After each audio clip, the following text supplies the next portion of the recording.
श्री हरिवंश भक्त चरित को सुनने से हमारी भक्ति बढ़ती है। तो आज राका बाका जी के बारे में सुनिएगा। पंढरपुर में लक्ष्मीदत्त नाम के एक ऋग्वेदी ब्राह्मण रहते थे।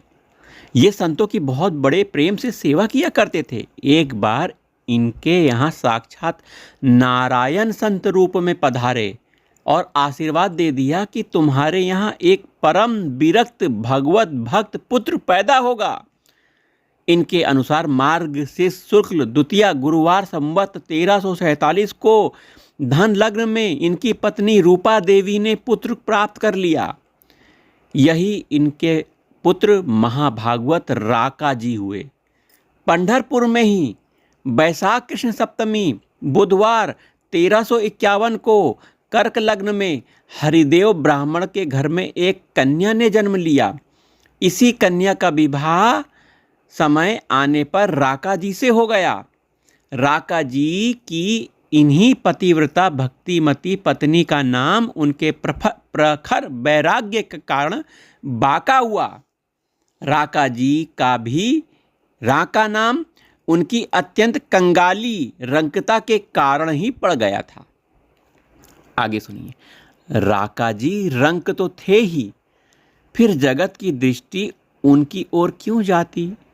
इस कंगाली को पति पत्नी दोनों ने भगवान की कृपा के रूप में बड़े हर्ष से सिर पर चढ़ाया, क्योंकि दयामय प्रभु अपने प्यारे भक्त को अनर्थों की जड़ धन से दूर ही रखते हैं।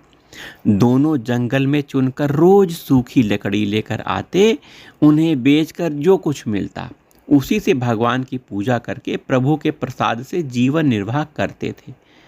उनके मन में कभी भी किसी सुख आराम या भोग की कल्पना ही नहीं जागती थी।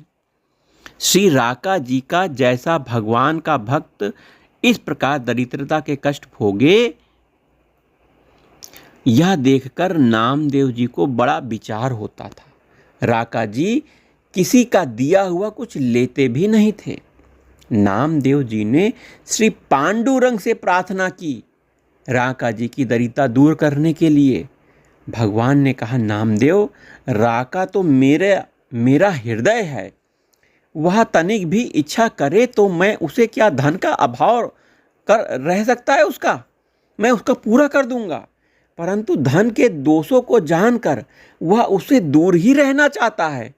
देने पर भी कुछ नहीं लेगा नहीं। तुम देखना ही चाहो तो कल प्रातःकाल वन के रास्ते में छिपकर देख लेना। दूसरे दिन भगवान ने सोने की मोहरें से भरी हुई थैली जंगल के मार्ग में डाल दी।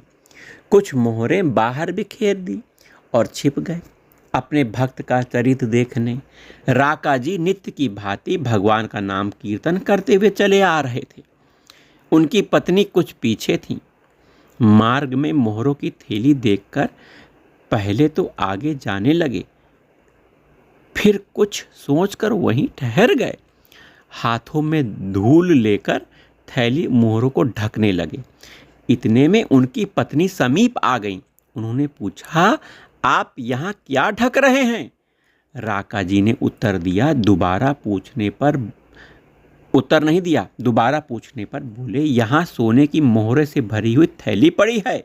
मैंने सोचा कि तुम पीछे आ रही होगी, कहीं सोना देखकर तुम्हारे मन में लोभ न आ जाए, इसलिए इससे धूल से ढक देता हूँ। धन का लोभ मन में आ जाए तो फिर भगवान का भजन नहीं होता। पत्नी ने यह बात सुनकर हंस पड़ी, बोली, स्वामी, सोना भी तो मिट्टी ही है, आप धूल से धूल को क्यों ढक रहे हैं। राका जी झट उठे। पत्नी की बात सुनकर प्रसन्न होकर बोले, तुम धन्य हो, तुम्हारा ही वैराग्य बाका है। मेरी बुद्धि में सोने और मिट्टी में भेद भरा है। तुमने मुझसे बहुत आगे बढ़ गई हो। नामदेव जी राका बाका का यह वैराग्य देखकर भगवान से बोले, प्रभु, जिस पर आपकी कृपा दृष्टि होती है उसे तो आपके सिवा त्रिभुवन का राज्य भी नहीं सुहाता। जिसे अमृत का स्वाद मिल गया वह भला सड़े गुड़ की ओर क्यों देखने लगे। ये दोनों दंपति राका बाका धन्य हैं। भगवान नामदेव जी से बोले, देखो हमारी बात सत्य हुई, ये दोनों धन के प्रति कितने निष्प्रिय हैं। भगवान की जीत हुई, राम नामदेव जी की हार हुई।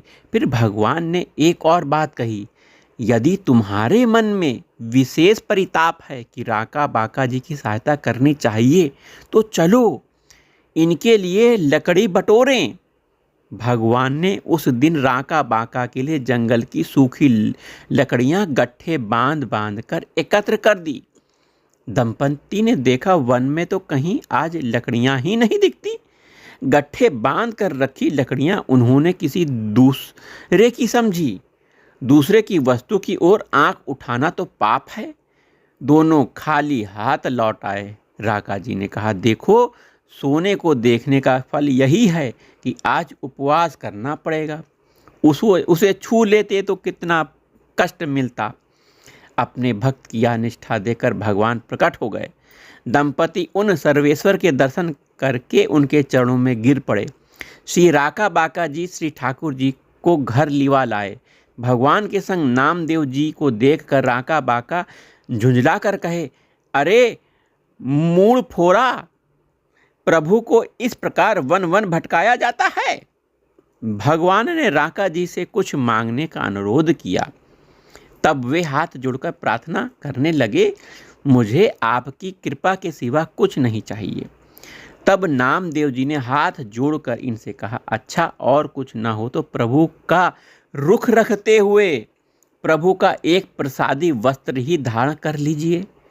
यद्यपि इतने से भी राका बाका को लगा कि मेरे सिर पर भारी बोझ पड़ गया, परंतु उन्होंने भक्त और भगवान की रुचि रखने के लिए वस्त्र मात्र को स्वीकार कर लिया।